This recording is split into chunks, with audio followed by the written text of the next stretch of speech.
Hi, Sarah Smith here with our e-therapy activity of the week.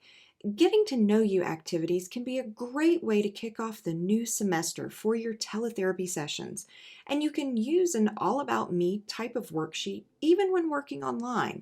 One of our therapist favorites is this All About Me freebie from the creator Science and Math Doodles on Teachers Pay Teachers. Prior to your online session, you can download a worksheet or PDF such as this. Then you have it saved on your computer and ready to go.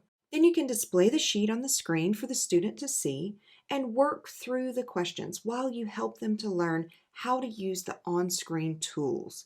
Your video conferencing platform likely has drawing or annotate tools, and a worksheet such as this is a great opportunity to help students get comfortable using those features.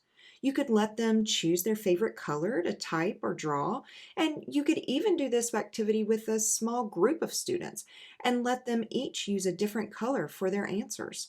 And an e-therapy tip here is to take a screenshot of your students' responses on the sheet. Then save that in a digital folder for the student. You can do a quick reference of that before your next session so that you have some talking points and can remember some of the students' favorite things.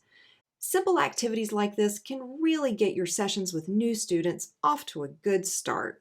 This activity fun tip is brought to you by eTherapy, a teletherapy company leading the way for therapists.